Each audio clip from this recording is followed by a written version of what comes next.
Welcome to another new episode of the Get Organised with Decluttr Me podcast with myself, Shalina. I hope you're well wherever you are in the world. As you might be able to hear from my voice, I have had a cold / flu / something. So my throat is not great. It's very raspy and I have to take breaths every so often. So I do apologize, especially if you're listening to this rather than viewing me, because you'll be able to hear the raspiness even more.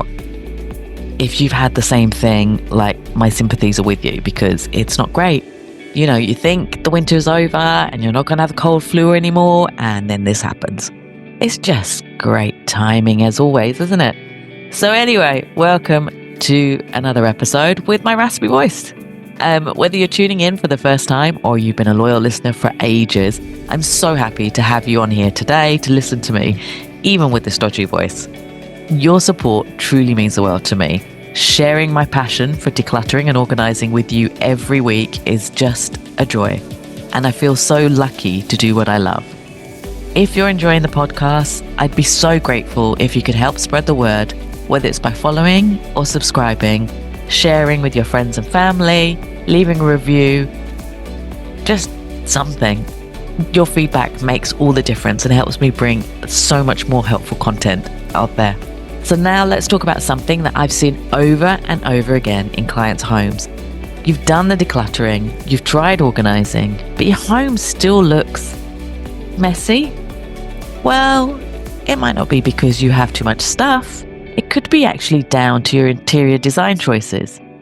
Yep, even the most beautifully decorated house can still seem cluttered if certain design elements are off. It's one of those things that people don't think about when they're decorating their space. They focus on aesthetics, which I can't even say, but it looks good in the showroom or on Instagram, but they don't always consider the functionality or how design choices affect your organization. So this month, I'm talking about interior design, and I'm going to be talking to people as well about it, but I'm going to be talking about it with organizing and decluttering in your sphere as well. So not just about interior design. Today I'm going to break down some of the biggest interior design mistakes that can make your home look cluttered, and of course, how to fix them. If you're guilty of a few of these, don't worry, you're not alone, and I have some easy solutions for you.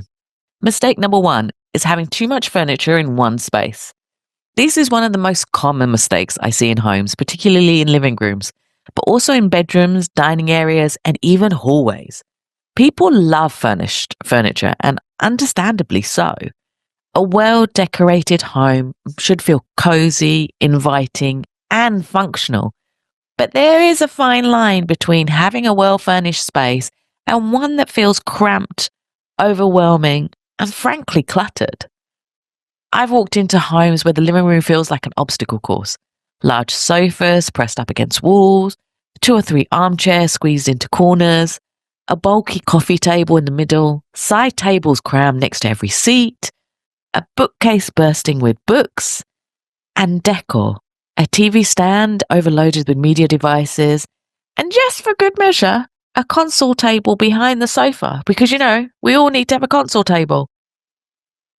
While each piece may have been purchased with good intentions, extra seating for guests, a stylish place to store books, or a cozy reading nook, the reality is that too much furniture can make space feel smaller, busier, and ultimately more cluttered. The same issue happens in bedrooms.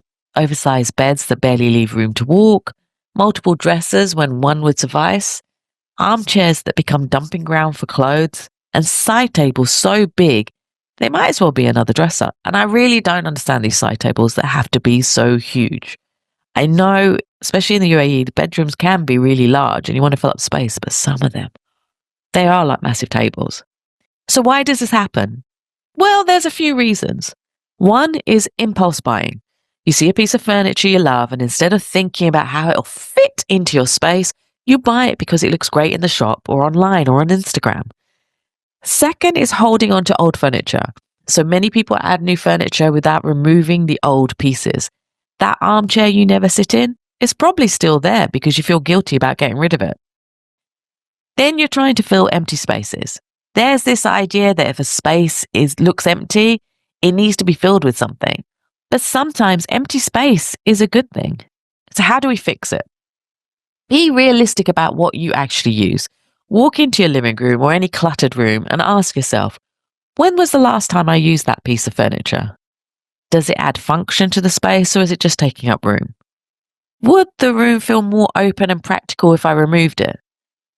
If you realize that certain items like that extra armchair or the bulky side table don't get much use, it might be time to donate it or sell it. Choose multi-purpose furniture. So one of the best ways to reduce furniture clutter is to invest in multi-purpose pieces. A great few options are like storage ottomans. These provide seating, a place to rest your feet, and hidden storage for blankets, books, or toys. Coffee tables with drawers or shelves. Instead of a massive, purely decorative table, choose one that offers storage for remotes, coasters, and magazines. My one has drawers in it, and it has a nail file in it, and also stuff for my cats. So when they're irritating me while I'm trying to watch Real Housewives, I have those catnip sticks that I can take out of the drawer and give it to them so they'll stop annoying me so I can find out what's happening. Even though saying that I watch Real Housewives is tragic, isn't it? Because it is tragic to watch right now.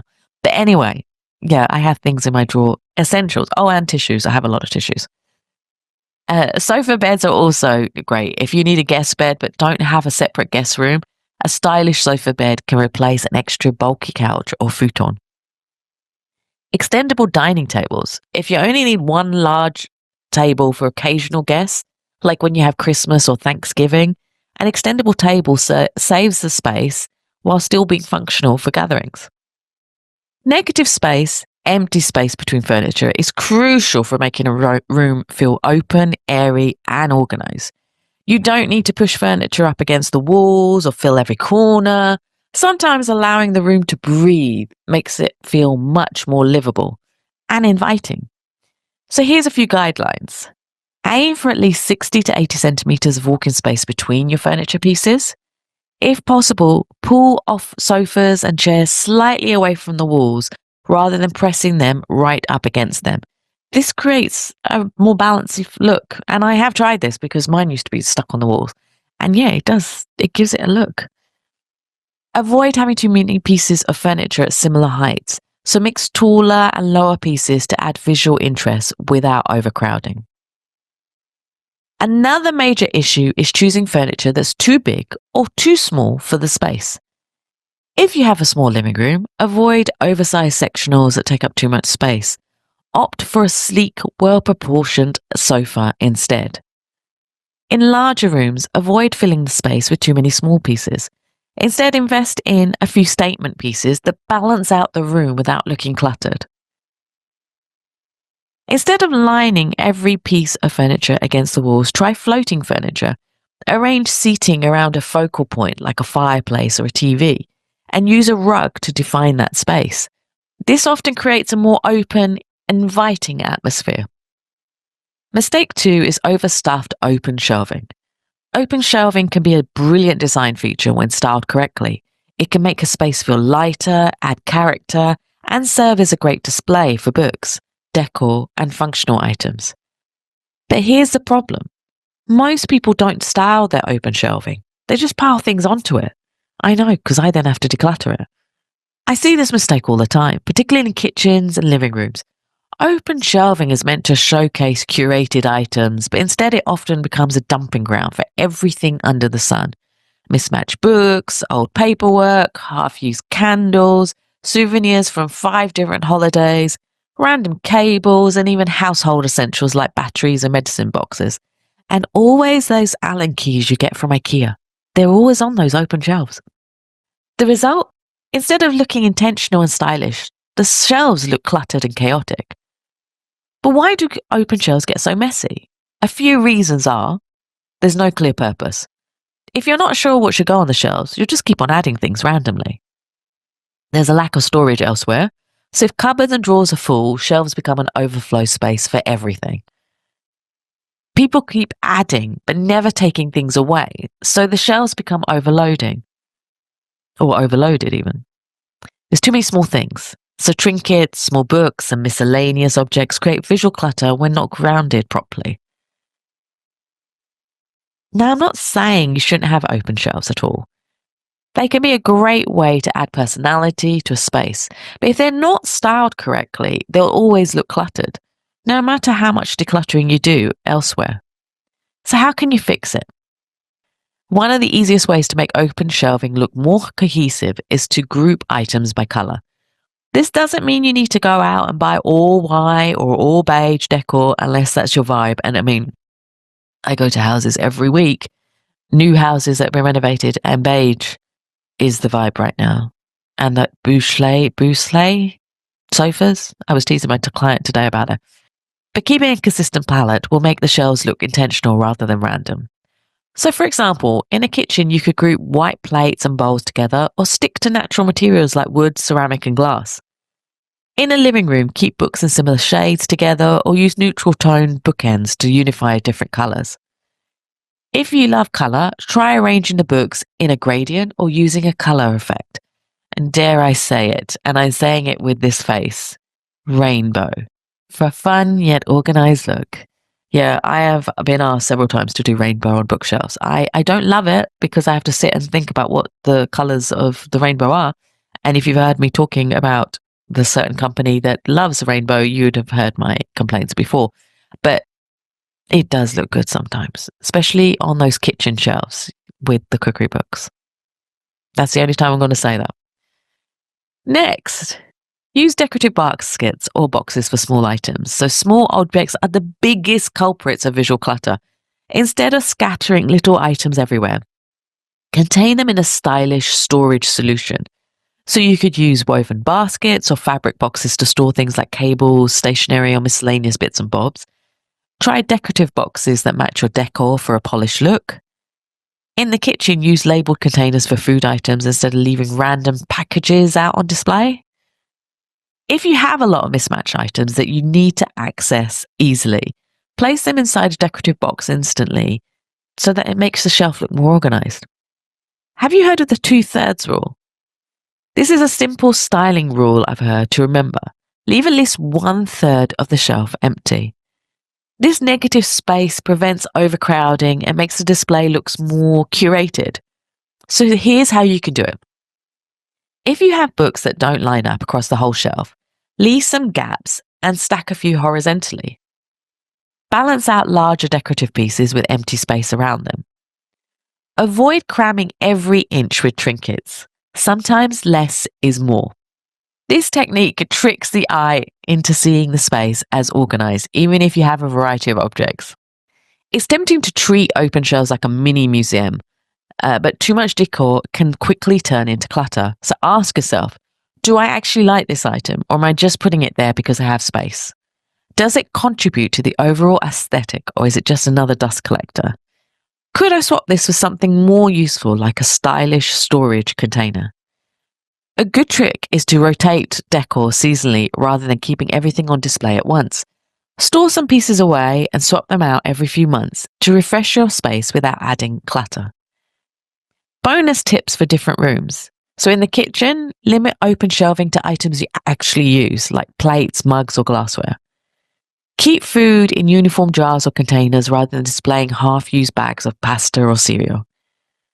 Store unattractive items like spice packets or cleaning supplies inside closed cupboards. For your living room, style the books in stacks rather than cramming them all in a row. Add a mixture of textures, so wood, glass, ceramic, to create interest. Use baskets to store remote controls, coasters, and small items. For your bedroom, keep personal items to a minimum. Cluttered shelves can make a bedroom feel less relaxing. Use decorative boxes for jewelry, skincare, or other smaller items. Stick to calming colours to maintain a serene atmosphere. Now, I read a long time ago that you should have blue in your bedroom to make it calm rather than red. And actually, it's true. It made me much calmer and made it easier for me to sleep.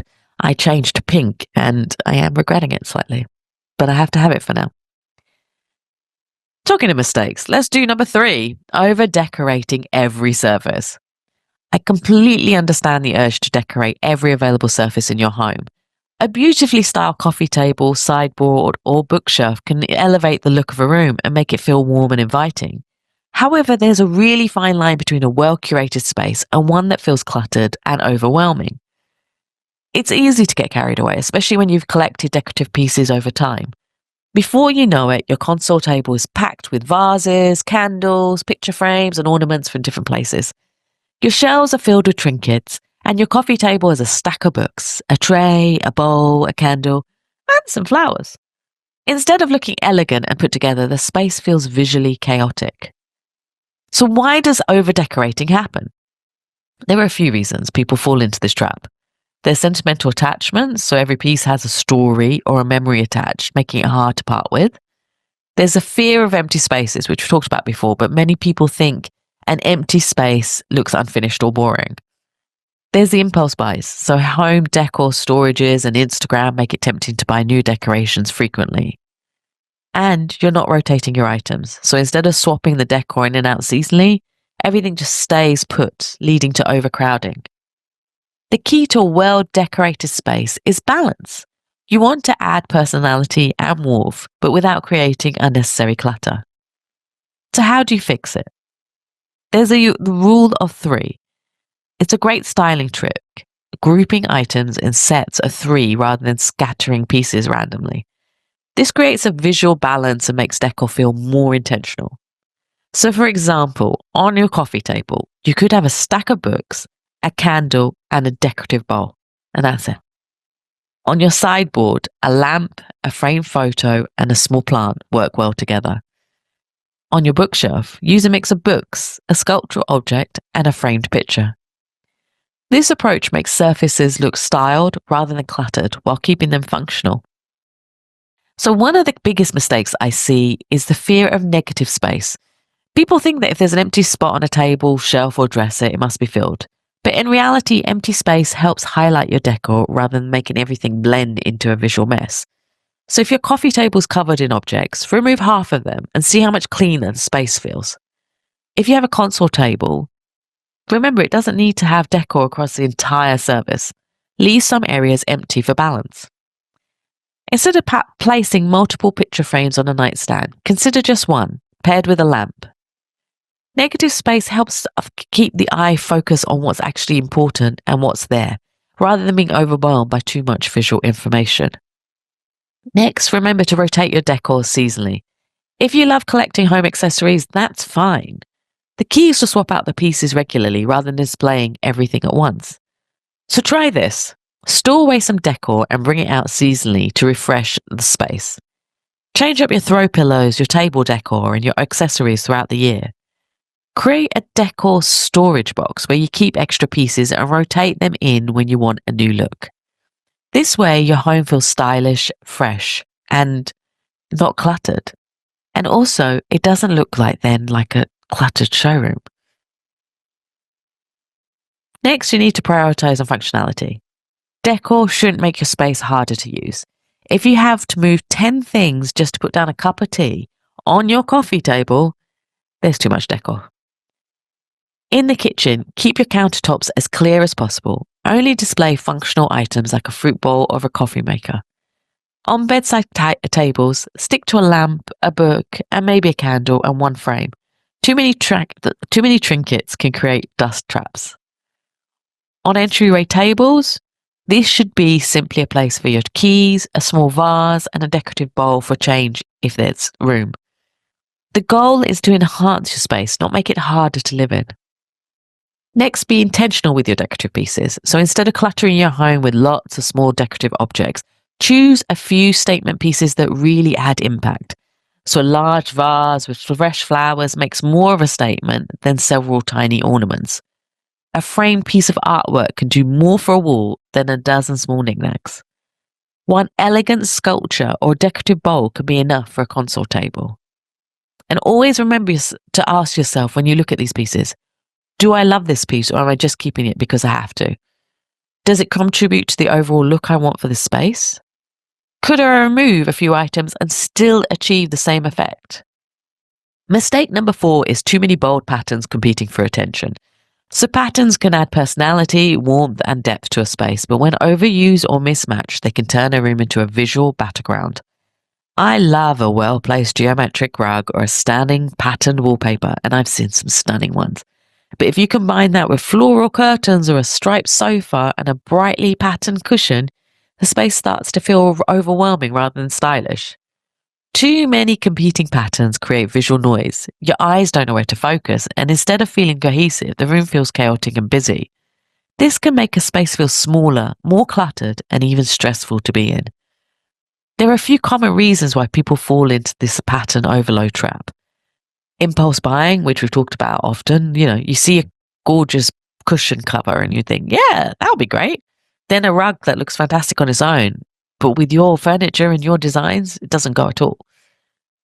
Then you want to try and make a face feel cozy. So patterns can make a space feel layered and inviting, but too many competitive ones can have the opposite effect. There's a lack of color scheme. So without a set color palette, different patterns can end up clashing instead of complementing each other. And there's that fear of boring decor. Some people think neutrals are dull. And I mean, yeah, I know I took the piss out of beige. I see a lot of beige. So they overcompensate by adding patterns everywhere. Now, patterns aren't the problem. It's how you use them that matters. The goal is to create a balanced, harmonious space where patterns add interest without overwhelming the room. So how do you fix it? First, you stick to one statement pattern. A well-designed room usually has one dominant pattern that acts as the focal point, with other elements kept more neutral or minimal. So for example, if you have a bold patterned wallpaper, keep your furniture, curtains, rugs solid or subtly textured. If you love a statement rug, balance it with neutral furniture and simple window treatments. If you want patterned curtains, keep your walls and your upholstery relatively plain. This allows one feature to shine instead of everything competing for attention. Another thing you can do is, instead of covering every space with patterns, incorporate them through accents. So in your cushions, your artwork, a single accent chair, a throw or a blanket, table runners or placements. This gives you the best of both worlds. You'll get the fun of patterns, but without overwhelming the space. If you do love pattern, but don't want to overdo it, try adding one bold patterned element per space and then echoing smaller, subtle patterns elsewhere. Remember, if everything is patterned, nothing stands out. So balance is key. Solid colors help to create breathing space in a room and allow the patterns to stand out without clashing.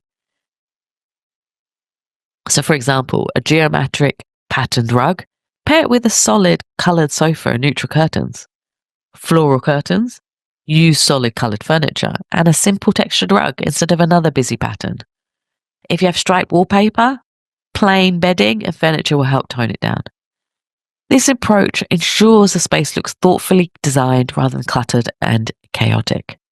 Another way to make multiple patterns work together is to keep them within the same color family. So for example, a blue and white floral wallpaper can work beautifully with a navy and white geometric cushion. Black and white stripes can complement a black and white polka dot checkered pattern. If you love bright colors, make sure there's a common shade running through the different patterns. So maybe mustard yellow, even though I don't like mustard yellow, appearing in both patterned rug and a cushion. Keeping a consistent color palette allows different patterns to reach intentional rather than mismatch. If you want to mix your patterns, vary the scale. So combine one large scale pattern with one or two small subtle ones. So example, a big floral wallpaper, small striped cushion, large geometric rug, delicate patterned curtains, oversized throw, tiny polka dot accent pillow. So that's like the kind of tricks to give you. Also, let's talk about keeping the eye moving with texture instead. So if you feel like a room is missing something but don't want to overdo the patterns, texture is your friend. Instead of adding another bold print, try woven or knitted throw blankets, velvet cushions, linen or cotton curtains, rattan, jute or wooden furniture, and soft, fluffy rugs. These elements add depth and warmth to a room without relying on more patterns. Mistake number 5, it's not enough storage solutions. So a beautiful designed home is lovely to look at, but if there's nowhere to put things away, it quickly turns into a cluttered mess. One of the biggest interior design mistakes I see is people prioritizing aesthetics over function. That's usually the interior designer's fault and the not guiding the clients properly. So they choose stylish furniture and decor, but completely forget about storage, and it drives me insane. Because if you don't have enough storage, everyday items like your keys, your paperwork, toys, shoes, bags, and random bits and bobs end up on tables or countertops or any other available surface. Over time, this makes even the most thoughtfully decorated home look really disorganized and chaotic. Good design can be stylish and practical.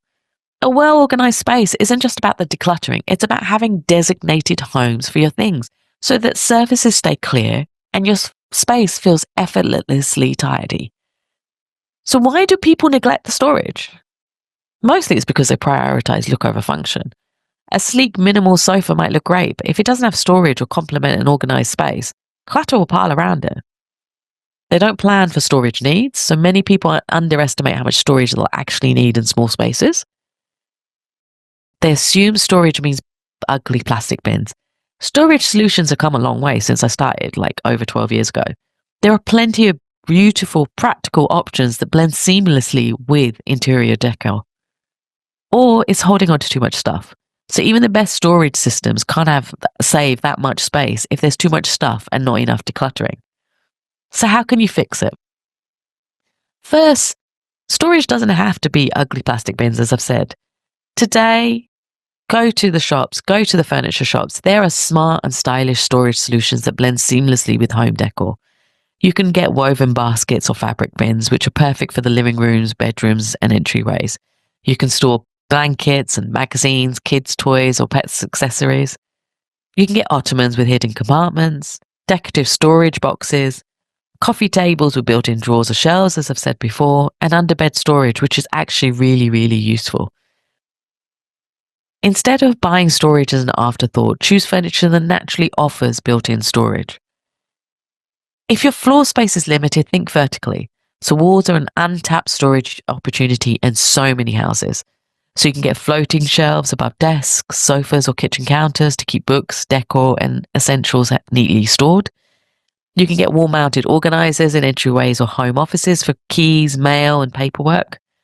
You can get hooks of peg boards work brilliantly in storerooms, offices, kitchens, and even bedrooms for hanging bags, hats, and accessories. You can also get over-the-door storage for shoes, cleaning supplies, or toiletries to make use of that often wasted space.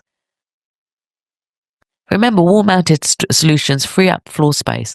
It makes rooms feel larger and then more open. A simple rule I also want you to think about is if something doesn't have a home, it will end up as clutter. So every single item in your home should have a designated place where it belongs.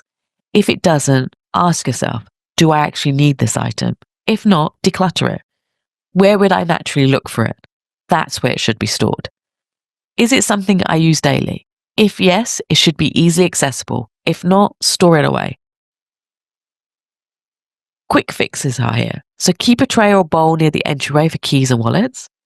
Use a drawer divider in your kitchen to organize utensils and cutlery. Have a specific bin for paperwork instead of leaving it scattered across the countertops. Designate a basket for loose cables and tech accessories so they don't end up tangled everywhere. The more you assign homes to your belongings, the less likely it will turn into clutter. There are plenty of hidden storage opportunities around the home that people often overlook. Behind the doors, under furniture, inside cabinets or wardrobes, under the stairs. People don't make the most of under the stairs. They don't think about that you can easily convert the space into built-in storage units or a small cupboard. These hidden storage places are ideal because you can keep things outside but still within reach, reducing your visible clutter. Storage should be practical, so not just aesthetic. There's no point in having beautiful storage boxes if they make it difficult to access these things you use daily. So organize your items based on frequency of use. Everyday items like keys, remote controls, glasses should be in easy-to-reach trays or drawers. Occasional use items like holiday decorations, suitcases should be stored in higher cabinets, under beds, or in storage rooms. Rarely used items should be kept out of the way in garages, attics, or external storage units. This helps prevent you from constantly rummaging through storage to just find what you need. So there you have it, some of the biggest interior design mistakes that can make your space feel cluttered, and my top tips on how to fix them. Remember, organizing isn't just about decluttering, it's about making intentional choices in how you set up and style your home. Small tweaks can make a huge difference in how a space feels. If you found this episode helpful, don't forget to subscribe and leave a review. It really does help me. And if you need help organizing, you can visit me at www.declutterme.com or follow me on Instagram at Decluttr Me for more tips. Until next time, take care. Bye.